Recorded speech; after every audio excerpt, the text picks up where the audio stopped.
2, 3, 4. Nah, tapi nanti pas pada saat analisa bisa dipakai 1 aja, bisa dipakai 2, bisa dipakai 3 atau keempat-empatnya gitu loh. Di sini akan saya jelaskan urutannya. Yang pertama ada eluen, ya. Eluen itu nanti akan disedot oleh pompa gitu ya. Pompanya ini. Nah, kenapa dia masuk dulu ke dalam gitu ya? Karena di dalam itu dia itu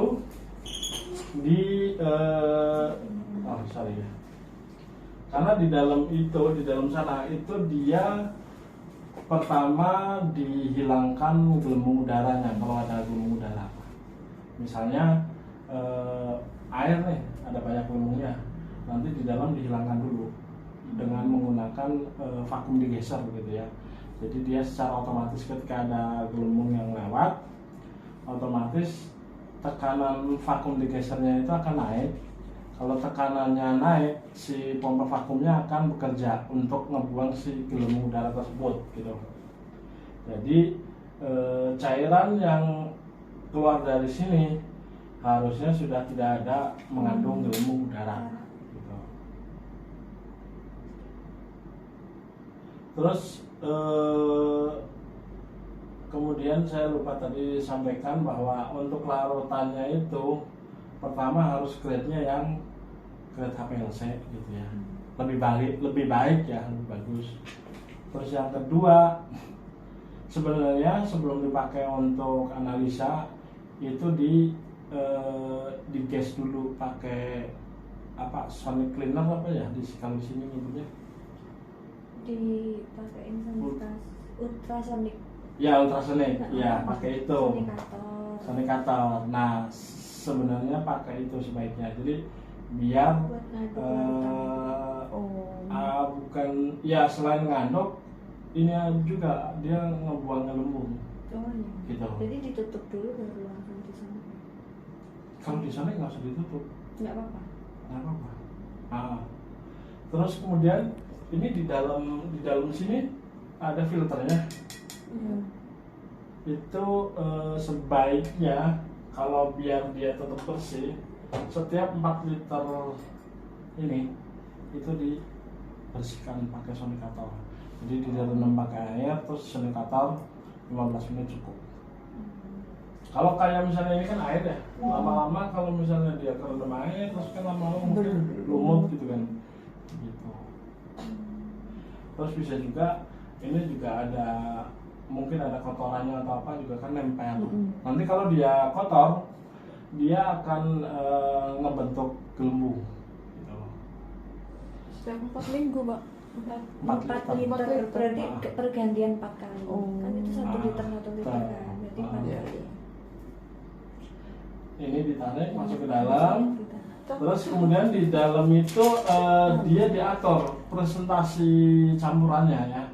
Jadi kalau misalnya kita pakai 2 campuran, misalnya campuran A sama B, misalnya 60-40, itu di dalam yang ngatur. Di dalam dicampur, terus kemudian di luar keluar ke sini udah dalam bentuk cairan, udah dalam bentuk campuran di sini. Ya. Kemudian sudah keluar sini, ini namanya pompa, dia yang nyedot, terus kemudian dia ngedorong gitu ya. Kalau udah disedot terus didorong gitu ya. Nah melewati ini namanya rumah sensor. Rumah sensor. Jadi tekanan pompa itu dideteksinya di sini. Nanti akan muncul di software atau di sini di layar ya. Nah terus kedua, dia juga untuk ngebantu biar si cairan cepat keluar. Jadi kalau misalnya kayak ini kosong gitu ya, kan kalau diisi air ininya masih kosong ya.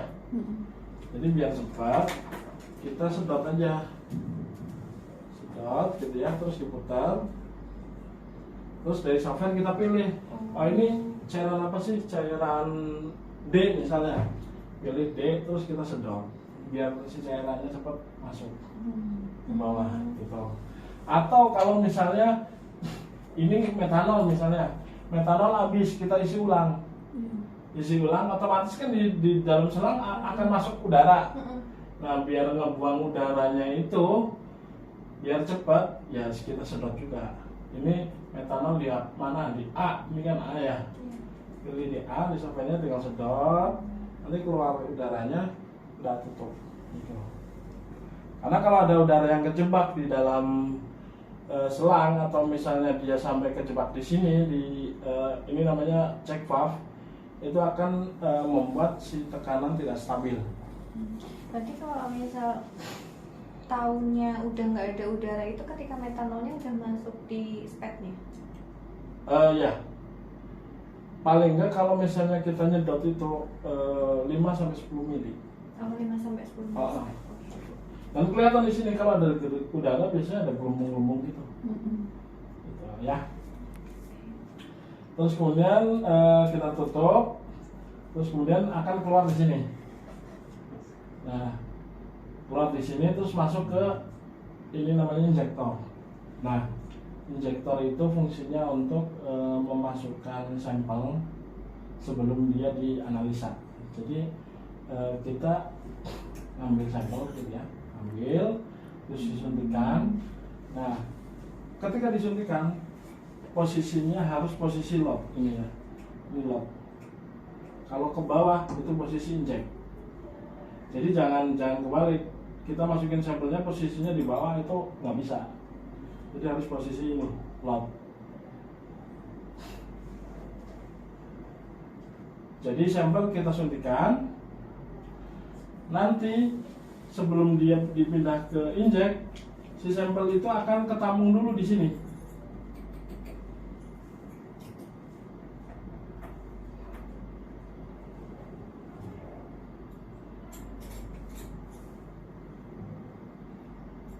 Ini namanya sampel load.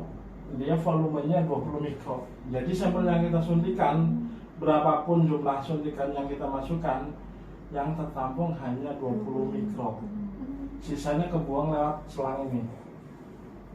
Ke bawah sini. Oh iya. Oke? Langsung otomatis. Sampai sini ada pertanyaan? Belum? Kalau misalnya Hmm. biasanya kan mahasiswa mungkin didampingi sih Pak, tapi kan nyoba sendiri, terus pas nyuntik itu posisinya lupa ke atasin Injek itu gitu. gimana? Lupa ke Posisi sini. pas Oh. injek iya. Yang pertama software bakal error juga ya, nggak bakal mau jalan gitu loh. Yang kedua ya dia langsung masuk ke kolom gitu loh. Yang jelas nggak bisa analisa gitu loh. Terus cara itu Beneran lagi apa gimana? Pak? Kalau biar untuk mengulangnya lagi, jadi benerin dulu ini ke sini gitu ya. Terus tunggu mahasiswa misalnya nyuntik nih. Nah, ketika dia nyuntik itu harusnya analisanya misalnya 10 menit. Nah, ketika dibalikin ke sini, mbaknya tunggu 10 menit biar dia keluar dulu yang udah disuntik gitu loh. Kalau misalnya mbaknya nyuntik langsung, sedangkan yang tadi mahasiswa suntikin masih di jalan gitu ya, nanti peaknya jadi ada 2 gitu loh, yang ada malah bingung gitu. Jadi tunggu dulu sampai selesai. Artinya oh saya salah nginjek nih pas pada saat begini. Oh, waktu analisa saya biasanya misalnya 10 menit. Berarti tunggu 15 menit lah biar Tapi dia keluar semua. di load dulu baru Iya, di load dulu. ditunggu 10 Ah, gitu. Karena kalau misalnya dia masih di jalan terus kita suntik, nanti muncul 2 gitu. Ntar malah jadi bingung kan.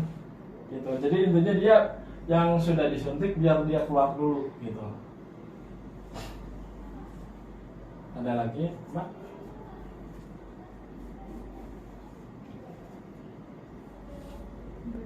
Belum ya. Jadi ketika sampel disuntik, dia akan ketampung di sini sebanyak 20 mikro. Sebenarnya sih suntikan yang apa namanya normalnya bukan pakai suntikan ini ya, tapi pakai ini pun juga bisa. Karena apa maksud saya kalau pakai ini dia tuh apa sih namanya nih? Step itu ukurannya terlalu besar. ukurannya terlalu besar, jadi kita agak susah dan boros sampel. Sebenarnya bisa pakai micro searing. Kalau ininya 20 mikro, nanti pakai micro searingnya yang 100 mikro, jadi lebih enak dan nggak berat juga. Kalau ini misalnya banyak ngambil 1 mili aja segini, Iya. nyuntik ke sini 1 mili berat karena diameternya emang kecil banget gitu. Tapi nggak apa-apa pakai ini bisa gitu ya. Itu udah pasangannya dari sini. Iya, bawaan dari alam gitu. Kalau misalnya mau pakai micro searing ya mesti ada tambahan gitu. Di tempat bapaknya ada nggak? Hah? Di tempat bapaknya ada apa enggak? Oh, ada, kita jual. Berapa? Contohnya berapa? Mungkin 2-3 juta. Wah, Harus bilang dulu ini. iya. Iya, karena dia bahannya gelas kaca. Iya, gitu sering kesana gone. Tapi lo nggak jelas yang itu. Kan kayak rusak. Kan kayak gue di TL sih rusak guys. Sering gue nonton aja. Susah. Ada pertanyaan? Belum. Kalau gitu saya yang nanya ya. Iya. Iya. Coba. Ini buat apa? Kalau ngeluarin gelembung dari larutannya kalau Iya, itu iya. Iya. Caranya gimana? ditarik, Dimasukin ke dimasukin dulu terus Masukin dulu, ini diputar ke diputar kiri. Ke ke kiri. kiri. Oke. Udah. Lanjut. Iya. Empat. Terus ketika dia disentik, terus kemudian ditambung sini, nah terus kemudian kita perintah software buat jalan, perintahnya dari sini gitu ya, tinggal diputar ke sini, set, lalu software jalan. Nah ketika dia diputar ke bawah ke posisi injek, nanti si fasa gerak yang dari atas kan tadinya arahnya begini nih, pas pada saat load tuh dia arahnya dia keluar dari sini, terus ke sini, dia langsung ke sini nih ke kolom. Tapi ketika dia udah ke injek ini, dia dari sini terus dorong dulu sampel yang ada di sampel loop, ya, dorong, terus baru keluar ke sini.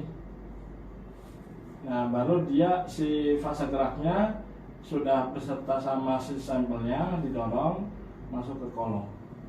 Nah, di dalam kolom inilah terjadi pemisahan. Jadi yang fasenya polaritasnya sama itu akan lebih lama keluarnya daripada yang tidak sama. Gitu. Keluar di sini udah terpisah gitu ya. Nah, terus kemudian masuk ke sini. Ke flow cell namanya. Di dalam flow cell itu dideteksi oleh detektor, ditembak sama sinar UV tergantung panjang gelombangnya berapa. Terus kemudian dia ditampilkan ke sini, terus baru keluar ke pembuangan, gitu ya. Oke, lanjut ya. Sekarang kalau lanjut kita ke software. Mungkin ini bisa ditulis ya. Jadi softwarenya ini namanya Clarity. Ini shortcutnya. Agak deketan aja Pak biar kelihatan. Terus